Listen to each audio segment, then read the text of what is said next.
While they yield and continue this very spicy judicial congressional hearing, we're going to pull away and talk about it. Emily, I'm going to come to you first. Top-line thoughts.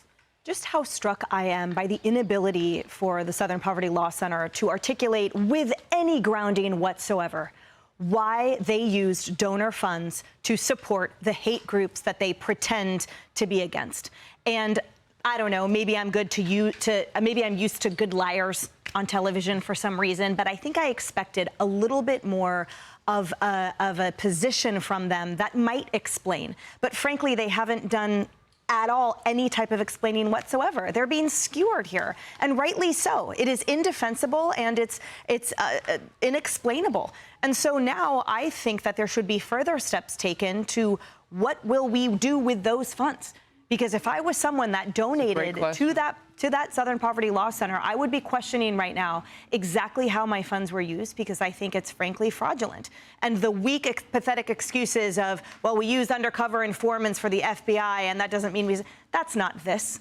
This was a purposeful fomenting of civil discord here in this country to achieve a very self-serving motivation. None of this is acceptable, but I think that will be the conclusion of the committee after this. You know what's interesting about what Emily is laying out, just to bottom line it, Brian, that's what our enemies do.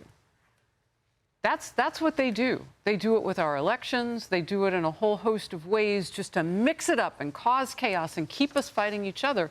That's not what people in this country are supposed to be doing to each other. Yeah, just to build on your point, I mean, that's what's happening now with the data centers and AI. I mean, there's a belief now that Chinese organizations and Russian organizations are trying to foment unrest and distrust with AI and not have data centers built. So if you want to beat us in AI, why don't you start some unrest among the American people and some doubt? Now, this in particular is this. They are essentially saying we are here to fight hate. And that's what they were doing since the 60s. Got it. So if we don't have enough hate, why don't I create some more hate? It's almost like if I want my fire department to be bigger, why don't I create a fire? And then after the fire's out, go, look, I'm going to need a bigger fire department. So remember, Donnie Brasco infiltrated the mob, and he was a part of it. Well, we wanted to unwind the mob. Well, a nonprofit organization is not a high-level detective organization or the FBI to infiltrate the KKK. And then in it, you have dialogue of the KKK going, you know what, I don't want to do this white supremacy thing anymore. And they go, no, you should stay in that organization. This is all in the dialogue. And for him to say we're going to just fight this in court is relatively frustrating. And to see only one Democrat that I know of, Congressman Gottheimer, come out and say, yeah, this is disturbing. This is not why you have this Southern Poverty Law Center. Well, and what's so important about what you said, too, just in terms of retaining people like the KKK members to stay out, they put them on a payroll. Yeah.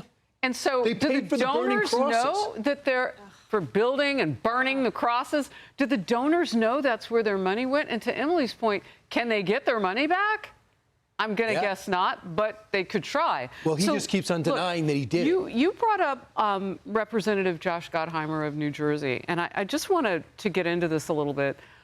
So part of this discussion has been about the SPLC and how perhaps it capitulates to some groups and leans towards some groups and against Jewish Americans, of whom Gottheimer is. So let's watch this exchange between Representative Chip Roy and the Brian Fair, the SPLC interim president and CEO, who's been testifying today. Watch this. So you brought up LGBT groups a minute ago. So you think there's a bunch of Islamic groups that are pro-LGBTQ? Is that the position of the SPLC? I just want to make sure the record is reflecting that. Mr. Roy, as I said, we target no group or label no group because of its religion. We target groups and label groups because of what they say about others. And we have a constitutional right to do that, and we will continue to do that. How long did it take for you to criticize the attacks on October 7th?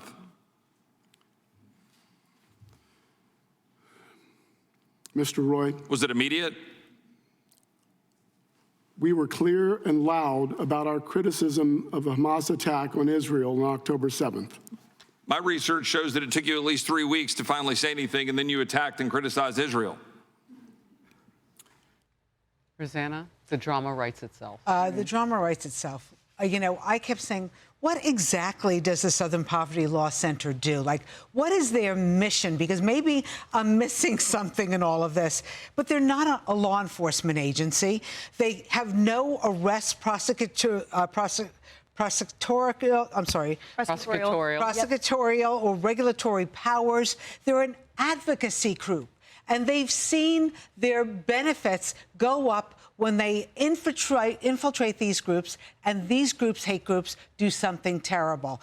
Listen, it's hard to raise money. There's so many nonprofits out there. How do you get people's attention? This might be a good way to do it. Infiltrate, encourage. I don't know. They're saying they did nothing wrong. That's what they're saying every day in these meetings. But how do you stay alive? You need funds. Yeah, well, it's not just going to be about what they think anymore. That indictment is real from the DOJ. So they're going to have to lawyer up. And I guess this guy is who they trotted out for these hearings at this point. He's the interim guy. I don't know if that's who they necessarily want out there, because he's not doing a fantastic job of hitting the questions. But, only because we do this for a living, we know. Well, the way I see this after watching a lot of the hearing, and then you look at the indictments as well, it seems like the whole point of the Southern Poverty Law Center is to manufacture hate and then serve it up to the left to use for political purposes on a political platter. You look at, for instance, the allegations that SPLC paid an informant for the Unite the Right rally in 2017 that led to the death of a young woman. That was a political talking point for the left for years to come. Right. So if you are funding political hate groups, which is the allegation against the Southern Poverty Law Center, does that make you a hate group?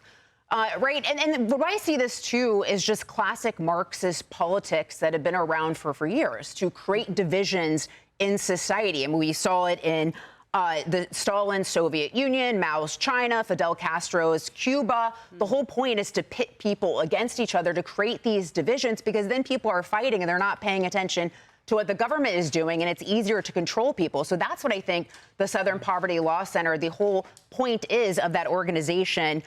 And then you look at the groups that aren't on the list, like Antifa or Jane's Revenge, and then you look at the groups that are on the list, Turning Point and the Family Research Council.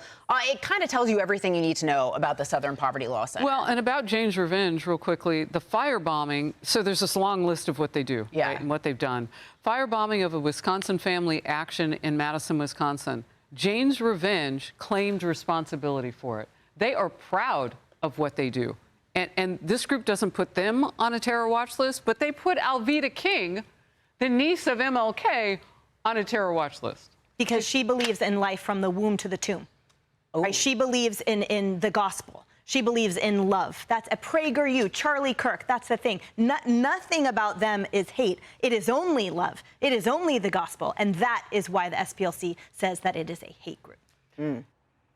Be sure to like and subscribe for all the Fox News latest on YouTube, and catch full shows streaming now on Fox One.